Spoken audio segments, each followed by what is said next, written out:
Victor, we are coming for you today. I want to react today to a video done by Victor, the rookie card specialist. Great YouTube channel. Definitely check him out. Absolutely comes out with good stuff. And I met Victor a couple years ago at the National. Just a really nice guy, level-headed. And so that's the kind of information that you're going to get from him. And he is a rookie card specialist. He calls himself a purist collector and really kind of studies the history, the hobby norms, the longtime hobby norms that are in place.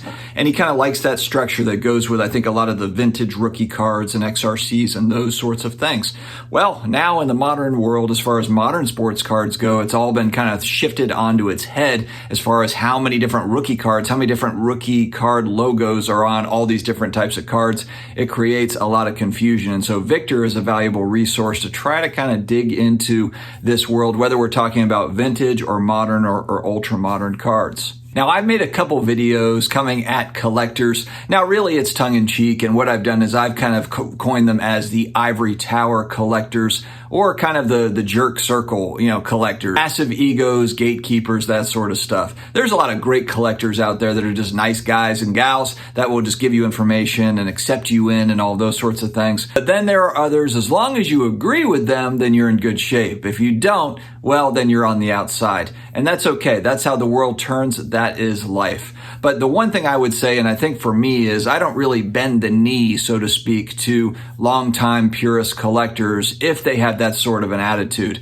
I'm happy to learn from folks that have been around and overall just kind of nice to deal with. But I'm not interested in trying to feed somebody's ego just to fit in, so to speak. I'm not interested in fitting in for the sake of fitting in. Jason, Cards and Comics YouTube channel, has talked about this. He's a big-time Ken Griffey Jr. collector, and he has kind of talked about his experience running up against other long-time or big-time Ken Griffey Jr. collectors, because there's some really awesome Griffey cards, and you can kind of, as you move into that collecting circle, you're going to get folks that welcome you with open arms, and then folks that try to flex on you at every given opportunity. And that, again, is okay, but it's just know what you're getting into. So Victor made a recent video from the last day or two, and it was great. It's a little bit longer for those that might have these short attention spans, i.e. the young folks, or just people busy, obviously. I think it's a 20, 25, maybe even a 30-minute video, but it was really well worth it. And I always try to watch stuff where I feel like we're tackling kind of bigger picture style topics within the sports card space. There's a lot of life stuff that you can wrap into the sports card hobby, and I think that that's really fun. And so he made a video, and it was, I think, 3 reactions to interviews with Dr. Beckett. Another great reason to watch Victor is he's also on Hobby Hotline, I believe, as well. I believe that's the name of the show, if I'm getting that right. And he's on there with Dr. Beckett, along with other longtime collectors, other hobbyists, and so forth. That's a fun channel to watch. And through those conversations, it just shows the complexity that we have in the sports card space now compared to when we go back to the 50s, 60s, 70s, 80s eras. I mean, I remember looking through Beckett magazine, and that 86 Fleer Michael Jordan rookie card was marked as the RC, and then the Star rookie card, or Star card, was the XRC, and it was listed out in Beckett. And a lot of that was because the 86 Fleer was the first widely distributed product. Both of those sets were licensed. So I know there's some confusion around that, like Star wasn't licensed or something. They had a license. It's just they weren't produced on a wide scale in the same way that 86 Fleer was. And so there's all that debate about which one's the actual rookie card and so forth. But that debate is kind of a fun hobby thing. That's kind of a fun part of being in this. But nowadays, it's not the same. Players don't just have one rookie card, or even like 61 Fleer, where you've got like the portrait rookie card, basketball, and then you've got the in-action rookie card. There's 2 cards of the player in the set. Well, you can kind of debate over that. Now, how many Trevor Lawrence rookie cards are there? About 1 billion of them. And there's so many that have the RC logo on them. So if you're somebody that's coming into the space or coming back into the hobby, how are you supposed to even navigate it? And that's where Victor and his channel come into play, trying to help decipher this stuff. And it's not very easy. The one thing I liked about Victor's video here is he talks about, hey, look, I really like these longtime hobby norms and these principles. I think that it's important. At the same time, though, I'm flexible. I can adapt with the time, so to speak. I can adapt to change as needed. And really adding to the complexity of cards now is, yes, you've got all the rookie cards. Let's use LeBron James as an example. He's got a bunch of really nice rookie cards. There's variety all over the place and different price levels all over the place for LeBron James. but are there a lot of collectors also for that 10th year Topps Chrome refractor in the same way there is for maybe a Tom Brady or some of these other guys, these big players that are heavily collected? Yeah, there really is. I mean, I'm one of them on the Tom Brady side. I really like Prism Silver type stuff for Tom Brady. These are like 15-year cards for him, so these aren't even close to being a rookie card, but they do have levels of rarity / scarcity to them. They hold their own kind of value. They have their own collector base, I believe.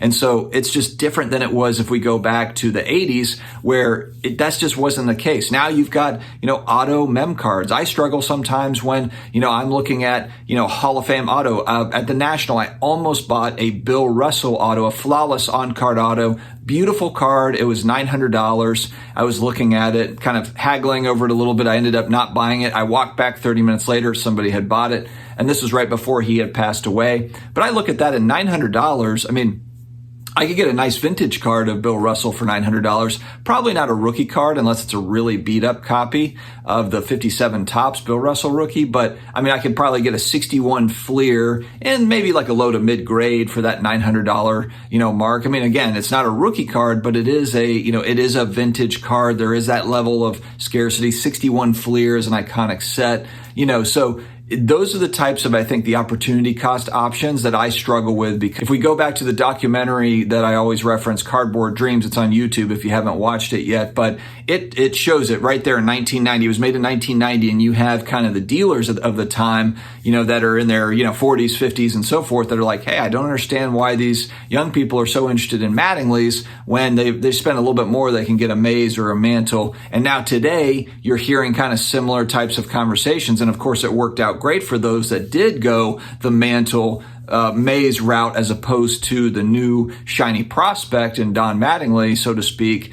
But, it's just a little bit more complex now than it used to be. In 1990, they didn't have a 10-year Mantle refractor or a 10-year Mantle auto card. There wasn't a 1970 Topps refractor, and there wasn't a 1970, National Treasures, flawless, whatever auto, and what would that stuff look like today? Because this is kind of I think it's going to be the exercise. History is really going to kind of show this. And again, very interested in seeing what this looks like in 10, 15, 20, 30 years out from now, is how does this stuff hold up? Kind of these, the flawless autos, the memorabilia cards, compared to a lot of the vintage stuff. The vintage stuff is always going to have its place. That's not what I mean, but it's just, does a different style of card, the cooler card, so to speak, that's glossy, that's got the autograph or whatever. How does it stack up in comparison to some of those things? So interesting takes, and Victor tackles it here. I appreciate the video. He does get personal towards the end. He got a little bit vulnerable at the end, and I like that he shared his main messaging really was, hey, longtime collectors, purist collectors need to lighten up,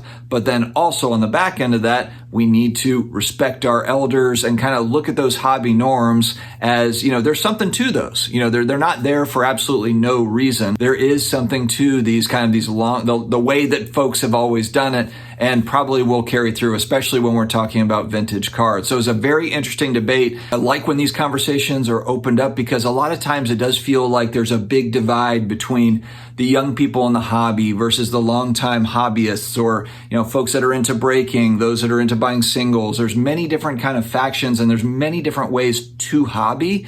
And so these types of discussions, I think, can bring people together, kind of, show you the other side of the conversation. Like, hey, these guys aren't crazy. There's a reason why they think the way that they do. And then also, if they've been around a long time, they can look at kind of what the newer folks are doing and the strategies and say like, I can understand that. That's an interesting twist on what we've always done. So good stuff from Victor. Definitely check out his video. I will put a link to the video in my video description. Guys, stay healthy, stay awesome, and I will talk to you again later.